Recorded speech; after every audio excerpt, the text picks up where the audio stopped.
Hello my dear students, एक बार फिर से आपका स्वागत है हमारे इस चैनल में द नर्सिंग मास्टर में। और अभी तक हम लोगों ने जो 2 क्लासेस करी थी वो हम लोगों ने स्टार्टिंग में किया था नर्सिंग डायग्नोसिस, कैसे हम लोग बनाते हैं, नर्सिंग इंटरवेंशन कैसे करते हैं और इंटरवेंशन का असेसमेंट हम लोग कैसे करते हैं। फिर हम लोग ने लास्ट क्लास में ये देखा था कि types of pain, classification of pain हम लोग ने देखा था। हम लोगों ने 5 तरीके की पेन देखी थी। अब आज हम लोगों को ये देखना है कि पेन कैसे रेडिएट करता है। पेन कैसे, जहाँ कहीं पर भी टिश्यू डैमेज होता है तो वहाँ पर एक्चुअली पैथोफिजियोलॉजी क्या होती है, वहाँ पर चेंजेस क्या होते हैं जिससे पेन हमारा क्या होता है ब्रेन में जाके, पेन का जो मैसेज है वो ब्रेन में जाके क्या होता है, रिसीव होता है। पेन का मैसेज जब ब्रेन में जाके रिसीव होता है तो हमको क्या होता है, पेन का एहसास होता है। लेकिन कुछ ऐसे भी हॉर्मोन्स हैं जो कि क्या बोलते हैं, हाइपोथैलेमस और पिट्यूटरी ग्लैंड से रिलीज होते हैं, जो कि रेगुलर जो पेन का जो पाथवे है उस पाथवे को इनहिबिट करते हैं, जिसकी वजह से क्या होता है, हमें रेगुलराइज पेन नहीं रहता। ठीक। अब आप कहेंगे ये क्या बात हुई, अगर हमारे पेट में दर्द हो रहा है तो रेगुलराइज हमारे पेट में दर्द दे रहा है। लेकिन आप ध्यान दीजिएगा, जब आप अस्पताल जाते हैं या कोई एनाल्जेसिक खाते हैं तो ये उसी इनहिबिटरी सिस्टम का एक उसी इनहिबिटरी सिस्टम में ये क्या करता है, काम करता है। तो आज हम लोग थोड़ी सी चीजें देखेंगे पैथोफिजियोलॉजी में, जिसमें हमारे स्टूडेंट्स को, नर्सिंग स्टूडेंट्स को काफी प्रॉब्लम आती है, चाहे वो अंडर ग्रेजुएट हो चाहे वो ग्रेजुएट हो, उनको ये दिक्कत जाती है। और पहली बात तो ये है कि वो इन चीज़ों को समझना भी नहीं चाहते। उन्हें ये लगता है कि नहीं, हम तो नर्सिंग स्टाफ है या हम नर्सिंग स्टूडेंट है, हमारा इतना डिटेल में पढ़ने का क्या काम है। अगर आपको याद होगा तो मैंने पहले ही वीडियो में आपको बताया था कि पढ़ने का काम इसलिए इम्पोर्टेंट है क्योंकि जब आप किसी कॉम्पिटिटिव परीक्षाओं में बैठते हैं जहाँ पर आपको एक सेंट्रल गवर्नमेंट या स्टेट गवर्नमेंट की जॉब्स मिलनी होती है, तो वहाँ पर ये सारी चीज़ें काम आती है। नंबर 1। नंबर 2, आपको ये काम आता है कि जब आप कहीं क्लासेस लेते हैं, कहीं पर टीचिंग करते हैं, तो आपको एज अ टीचर आपको एक डिटेल नॉलेज होना चाहिए, ठीक है, जिससे आप बच्चों को डिटेल नॉलेज दे सके। कुल मिला के ये है कि ये आपके नॉलेज को एनहेंस करने के लिए है। आप जो अपनी केयर स्टडीज बनाते हैं, जो आप अपने असाइनमेंट्स बनाते हैं, आप यहाँ वहाँ से टीपते हैं, सीनियर्स की बुक कॉपी लेकर आते हैं, उसमें से टीपते हैं, और टीपने के बाद आपको कुछ समझ में तो आता नहीं है, बस आपने उठा के टीप दिया, टीचर्स ने मार्क्स दे दिया, आप एनी हाउ पास हो जाते हैं 40% 50% से, मगर ऐसा पास होने का कोई मतलब नहीं होता है। प्रॉब्लम यही पर ही आती है।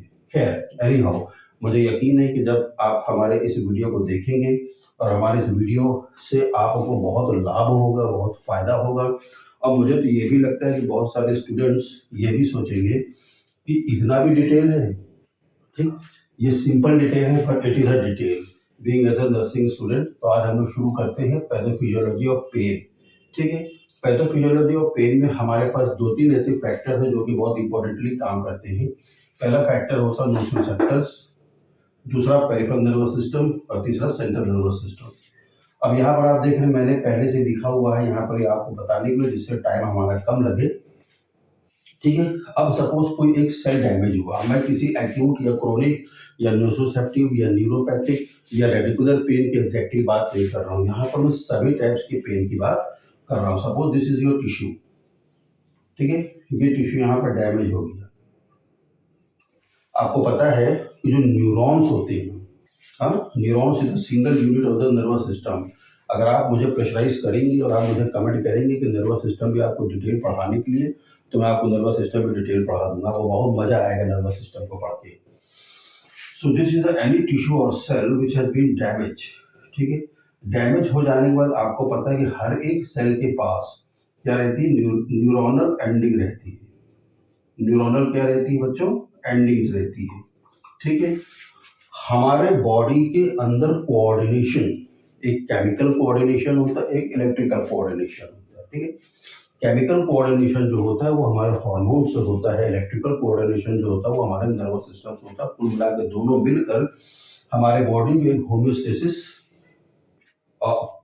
उसमें क्या होता है, पोजीशन में हमेशा रखते हैं, दोनों मिलके ही। But you know that hormones are very slow, वो अपना प्रोडक्ट क्या करते हैं, ब्लड में छोड़ते हैं, फिर ब्लड टारगेट ऑर्गन तक पहुंचेगा तो वो एक्शन लेगा। लेकिन हमारे जो न्यूरॉन्स होते हैं, जो नर्वस सिस्टम होता है, दे आर वेरी फास्ट। इधर आपको किसी ने पिंच हो, इधर आप झप से उछले, ठीक है। उधर आपके पास एक कमांड आया जिसने पिन जो हो या तो आप उसको धर देते या तो फिर उस पिन को या उसके हाथ को वहां हटा देते। This is a quick response, very very quick response. ठीक है, तो अपन आज क्विक रिस्पॉन्स की बात करेंगे। ठीक है, तो नोसियोसेप्टर्स, पहला फैक्टर बेटा इसमें आता है नोसियोसेप्टर्स। नोसियोसेप्टर्स जो है, these are the neuronal receptors. ठीक है, सो नोसियोसेप्टर्स आर न्यूरोनल, तो नाम से समझ आ रहा है, न्यूरोनल रिसेप्टर। ठीक है, तुमको पता होगा कि हर एक सेल के पास हर एक प्रोटीन को रिसीव करने के लिए अलग अलग रिसेप्टर्स होते हैं। ठीक है, कोई क्या क्या बोलते हैं हार्मोन को रिसीव करेगा, कोई क्या बोलते हैं ये न्यूरो ट्रांसमीटर्स को वो करेगा, कोई बॉडी के निकलने वाली केमिकल को रिसीव करेगा, कोई जो बाहर से बैक्टीरिया आ रहे हैं या जो माइक्रो ऑर्गेनिजम्स आ रहे हैं उनको रिसीव करेगा। तो एक ही सेल इतना, इसलिए हमारा जो हम लोग प्रोकैरियोटिक सेल हैं, सॉरी यूकैरियोटिक सेल से हम लोग, तो हमारा सेल इसीलिए इतना ज़्यादा कॉम्प्लेक्स है। ठीक है, तो ऐसे ही हमारा, क्योंकि जो न्यूरॉन है, neuron is also nervous tissue का एक सेल होता है, तो इसके ऊपर भी ऐसे क्या लगे होते हैं, रिसेप्टर्स लगे होते हैं। दिस इज वेरी डिटेल्ड, कैसे एक्ट करता है, कैसे उसके अंदर इम्पल्सेस आते हैं, कैसे उसके अंदर पोलराइजेशन होता है, डीपोलराइजेशन होता है, रीपोलराइजेशन होता है। ठीक है, वो बहुत डिटेल्ड है। वो जब अगर आप कमेंट करेंगे नर्वस सिस्टम में, हालांकि मैं पढ़ाऊंगा नर्वस सिस्टम, लेकिन अगर आप बहुत जल्दी किसी एक टॉपिक को समझने की कोशिश करेंगे तो कमेंट करेंगे तो उस पर पढ़ा दूंगा। एनी हाउ, तो सबसे पहला काम किसका होता है, nociceptors. Nociceptors are the neuronal receptors, ठीक, involve in the transmission of pain. Okay, यानी कि नोसियोसेप्टर्स क्या है, these are the neuronal receptors, ये न्यूरॉन के ऊपर लगे हुए एक रिसेप्टर्स होते हैं जो कि पेन को क्या करते हैं, ट्रांसमिट करते हैं to the brain and from the brain, to and fro. यानी यहां से हम suppose I am in UP, UP से मैं गया Mumbai to and fro, Mumbai to UP back. So उसी तरीके से आपको पता है कि your central nervous system, brain and spinal cord, बाकी सारा सिस्टम क्या है, पेरिफेरल नर्वस सिस्टम है, जो कि मैंने यहाँ पर सेकंड पॉइंट में लिखा भी हुआ है। तो सिंपल सिंपल चलेंगे। So nociceptors are neuronal receptors involved in the transmission of pain perception to the brain and from the brain, क्योंकि वहां से कमांड भी आनी। ठीक है, अब कमांड क्या कर सकते हैं, फ्रैक्चर हो गया, कट गया, कमांड क्या आएगी, ऐसा तो नहीं जल्दी जो तुमने फ्रैक्चर में जोड़ लिया, ये कोई कमांड नहीं होगी। ये पेन आपको रेगुलर बना रहता है, इट मीन एक साइकिल से गोल गोल गोल गोल घूमती ही रहती है, वो पेन कहीं पर ही ब्रेक नहीं होता है। Correct the point. So from where that pain starts, अगर यहाँ पर फ्रैक्चर हुआ है, मान लो मेरा रेडियस फ्रैक्चर हो गया है, तो जो ये हैं क्या बोलते हैं नोसियोसेप्टर से, those nociceptors are found in the skin, in the tendons, in the ligaments, in the muscles, in the visceral organs।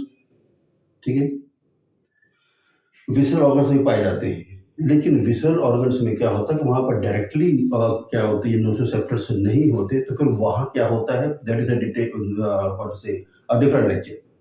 ठीक है, लेकिन अभी हम बात करेंगे, अगर मान लो मसल में कुछ हुआ, स्किन में कुछ हुआ, लिगामेंट में कुछ हुआ, टेंडन में कुछ हुआ। ठीक है, विसरल ऑर्गन, विसरल ऑर्गन मतलब जो शरीर के अंदर है। ठीक है, वो शरीर के अंदर वाले ऑर्गन की भी बात नहीं करेंगे, अभी हम इसकी बात करेंगे। ठीक है, so nociceptors are the neuronal receptors which are found on the neurons. पहली चीज, दिस इज क्लियर। ठीक है, फिर अब कोई भी टिश्यू या डैमेज हुआ, किसी भी टिश्यू को इंजरी हुई, इंजरी हो जाने के बाद दीज टिश्यूज रिलीजेस केमिकल्स। पूरा हमारा तो बॉडी केमिकल से, पूरी केमिस्ट्री हमारे बॉडी के अंदर, तो these damaged tissues they release the chemicals, okay, and these chemicals are received by the nociceptors, simple theory। ठीक है, damaged tissue release the chemicals, these chemicals are received by the nociceptors are the neuronal the receptors which are found on the neurons, simple C theory है। ठीक है, okay, now there are some substances there are some substances which are responsible to carry the pain stimulus to and fro to the brain, यानी to the brain and from the brain. तो यहाँ मैंने दूसरा एक लिखा हुआ बेटा allogenic, ठीक है. सो एलोजेनिक देखो नाम ही इसलिए जेनिक मतलब पैदा होना, ठीक है. Algogenic are the pain causing substances. सुना करो, algogenic are the pain causing substances. मेरी बात समझ गए. तो ये पेन को जो वो करते पैदा करते हैं ये वो वाले सब्सटेंसेस हैं, उनके ये नाम लिखे हुए हैं. Histamine, acetylcholine, serotonin and bradykinin, ठीक है. और इसमें एक और है प्रोस्टाग्लैंडिन्स. अब अपने को इतना ज्यादा डिटेल पढ़ने की जरूरत नहीं है कि ये कहाँ से आते हैं, ठीक है. This all are the chemicals, some of them are the neurotransmitters, ठीक है. ये सब केमिकल, न्यूरोट्रांसमीटर खुद एक केमिकल है, हार्मोन खुद एक केमिकल है, ठीक है. So histamine, you know histamine, when there is allergic reaction the histamine release होता है. Acetylcholine, serotonin, bradykinin and prostaglandins, these are the algogenic substances. Algogenic substances are those substances which are causing the pain. Is this clear? अब थोड़ी सी theory चले, थोड़ी सी theory चलते हैं. इसको मैं मिटाता हूँ, आप वीडियो पॉज करके देख लीजिए. तो चलो सिंपल से फिगर बनाएंगे तो आपको समझ में आएगा. So this is your brain, this is your spinal cord, ठीक है. And this is your periphery. Suppose यहाँ पर स्किन में आपको फ्रैक्चर हो गया, आपको तो नहीं, जिसको भी हुआ है, मतलब स्किन में नहीं, मतलब हड्डी टूट गई या स्किन में कट लग गया है, ठीक है. सो होता क्या है, दीज एलोजेनिक, सबसे पहले क्या रिलीज होते हैं, एलोजेनिक. कोई भी एलोजेनिक, किसी भी, अभी जो मैंने 4-5 नाम लिखा है वो कोई भी एलोजेनिक. एलोजेनिक एलोजेनिक क्या करते हैं, दे stimulates the नोसियोसेप्टस.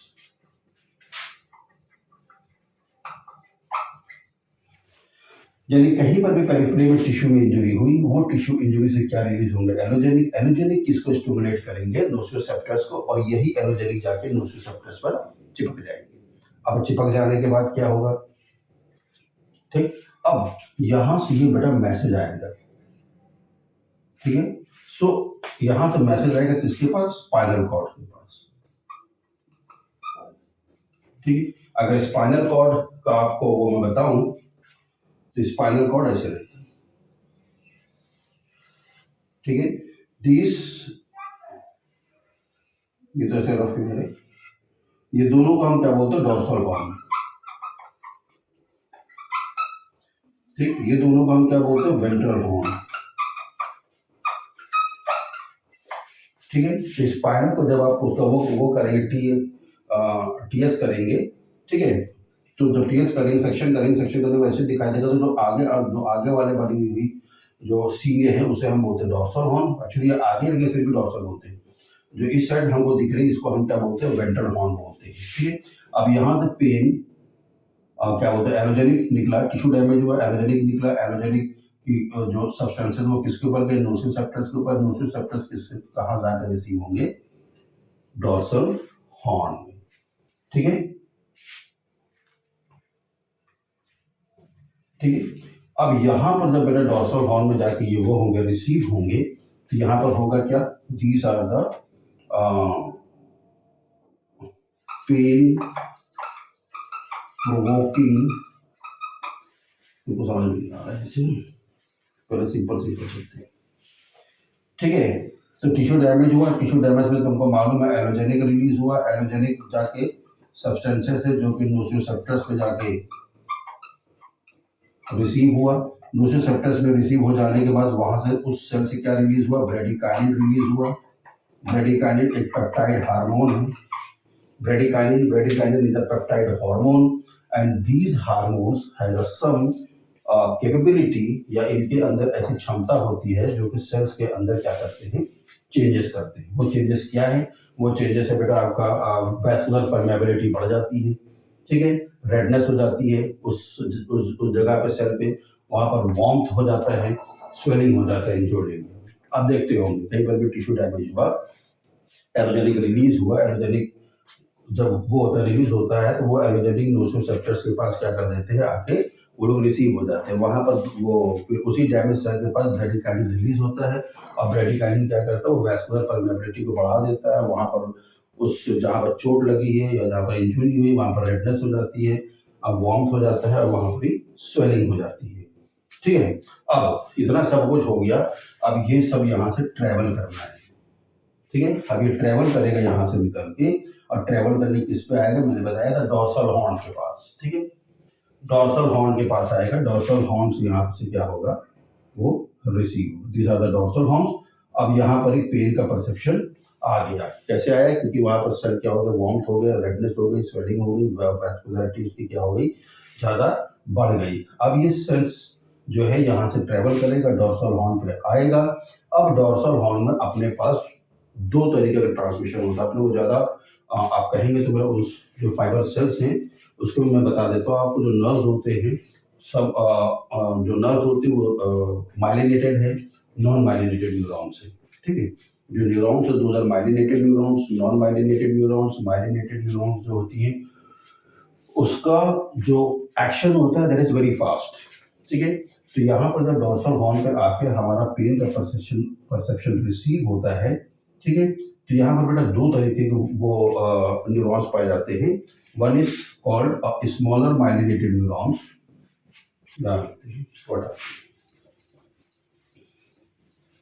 One is called smaller, ये डोर्सल हॉर्न में हो रहा है, smaller myelinated neurons.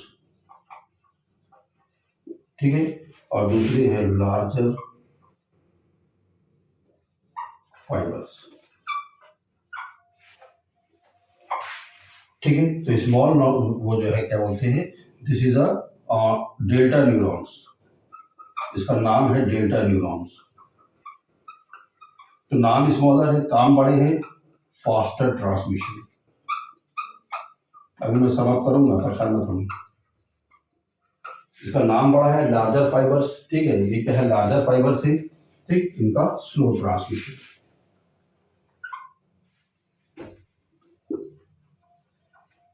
Slow transmission.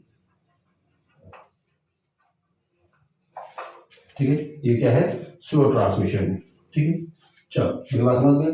यानी कि अब यहाँ से क्या होगा, पेन जब यहाँ से सपोज मान लीजिए ये लेकर आए डेल्टा न्यूरॉन, डेल्टा न्यूरॉन से यहाँ पर आएगा peripheral nervous system, peripheral nervous system से निकल के स्पाइनल कॉर्ड में आया। अब ये स्पाइनल कॉर्ड से कहाँ पे जाना है, इसको ब्रेन में जाना है। थोड़ा सा ये स्ट्रक्चर समझते, क्योंकि इसमें अपने को वर्ड समझना है, gate pathway.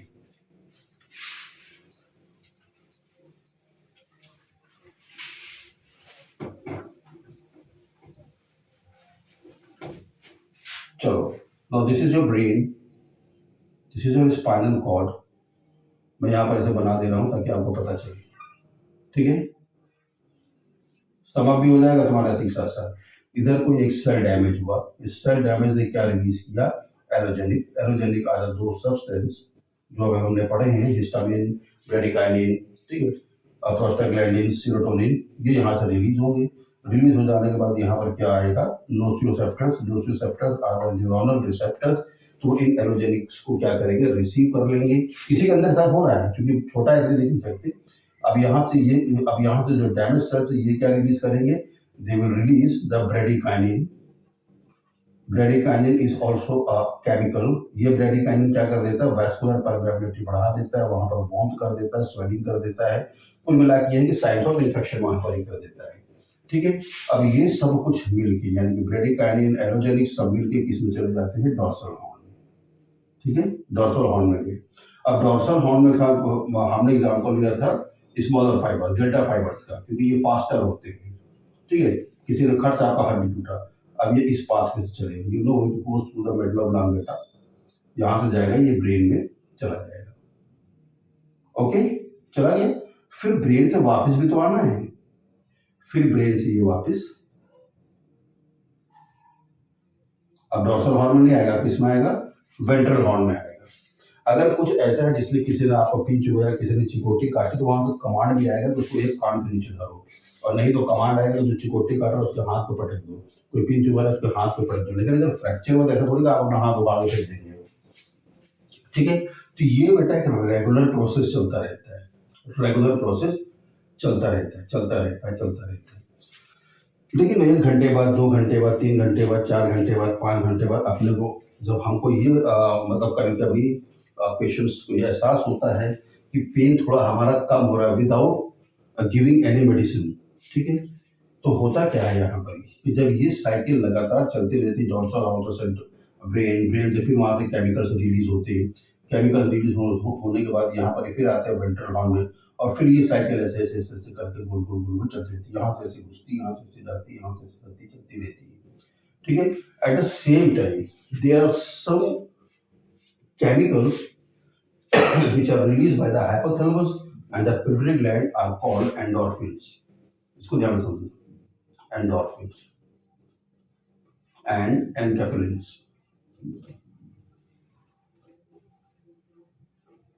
They both are released from the hypothalamus and pituitary gland. ठीक है।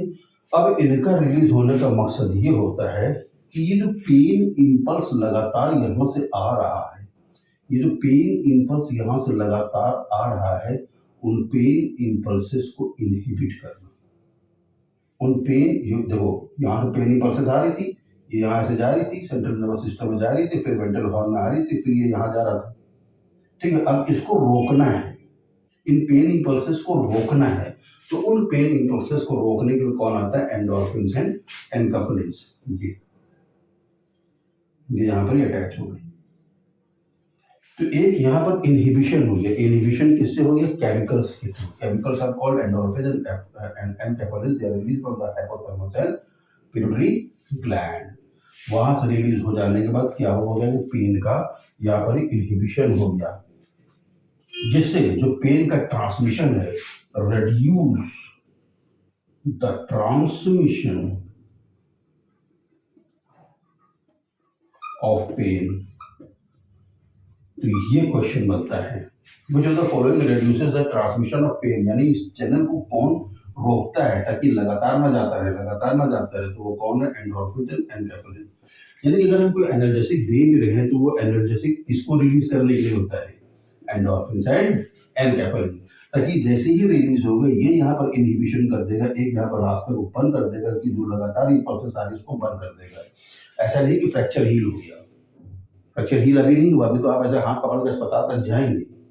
लेकिन अगर कोई छोटी क्लिनिक आ गई और आपने एनर्जेटिक दे दिया इंजेक्शन वगैरह लगा दिया या कुछ भी ऐसा आपने तो एनर्जेटिक लगा दिया, तो वो एनर्जेटिक क्या करता है? वो हाइपोथैलेमस और पिट्यूटरी ग्लैंड से एंडोर्फिन और एनकैफेलिन को रिलीज कर देता है, जिससे कि जो कंटिन्यूअस ट्रांसमिशन, ये ट्रांसमिशन क्या हो जाए? बंद हो जाए, ठीक है। यानी गेट बंद हो गया। क्या कर दिया? गेट आपने बंद कर दिया। और ये जो इनहिबिटिंग प्रोसेस है, this is called gate. Gate को आपने क्या किया? बंद कर दिया। This may be the question of the commissions, ठीक है। मुझे लगता है कि पैथोफिजियोलॉजी आपको ढंग से समझ में आ गया होगा, और नहीं आया तो आप कमेंट्स में डालिएगा कौन से पॉइंट्स आपको समझ में नहीं आए हैं। कल हम लोग लास्ट में देखेंगे कि नर्सिंग इंटरवेंशंस क्या होंगे, ठीक है। पेन मैनेजमेंट में नर्सिंग इंटरवेंशंस क्या होंगे, और अगर आप हम लोग फिर छोटी छोटी फार्माकोलॉजिकल इफेक्ट्स भी पढ़ेंगे कि आखिर हम लोग कौन से मेडिसिन देते हैं। अब आपको समझ में आ गया कि जो मेडिसिन हम लोग देते हैं, they release the endorphin and enkephalin which inhibit the continuous जो मैसेज आ रहा है उसको क्या कर देता है? रोक देता है। हमको पेन रिलीफ हो जाता है, फिर पेशेंट को पेन रिलीफ भी हो गया। पेशेंट आया, फिर आपने उसका एक्सरे वगैरह किया, प्लास्टर किया और आपने उसको लगा दिया। Same happens in any type of injury, either that is surgical injury, either that is road traffic what to say injury, whatever it is. समझ गए मेरी बात? ठीक है। तो अगर आपको ये क्लास पसंद आई हो, आपको लग रहा हो कि इसके अंदर आपको कुछ पढ़ाई के कंटेंट मिले हैं, आपको मदद हो रही है, मुझे पता है कि 50 to 60% बच्चों के सर के ऊपर से जाएगी ये, क्योंकि उन्हें लग रहा होगा कि यार नर्सिंग में इतना ही पढ़ना पड़ता है। बिल्कुल इतना पढ़ना पड़ता है। नर्सिंग की क्वालिटी को आप डिग्रेड मत करिए, नर्सिंग की क्वालिटी बहुत हाई है। मोस्टली आज के समय में नर्सेस ये सोचती है बस हमको बीपी पल्स टेम्परेचर लेना आना चाहिए, और जो डॉक्टर ने लिखा वो हम दवा दे देंगे, उससे हमारा काम चल जाएगा। अगर गवर्नमेंट जॉब लग गई तो 70-80 हज़ार रुपये तो मिलवे करेगा, लेकिन नहीं लगी तब क्या करेंगे आप? उस कंडीशन में मान लिया आप किसी अच्छे कुछ टाइमिंग के लिए या आप एक अच्छे संस्थान में चले जाते हैं तो आपको वहाँ पर ही एक डिटेल नॉलेज का होना बहुत ज़रूरी होता है। Because I am from same Vellore और वहाँ पर मैं रहा, तो वहाँ पर बड़े बड़े जो सर्जन्स होते हैं they mostly depend upon the nursing department, इसलिए वो लोग स्टैंडिंग ऑर्डर्स लिख के जाते हैं। ठीक है, सो मेरे ख्याल से अगर ये क्लास आपको मदद किया है तो आप मेरे चैनल को लाइक करिएगा, क्लास को लाइक करिएगा, उसको सब्सक्राइब भी करिएगा। Thank you.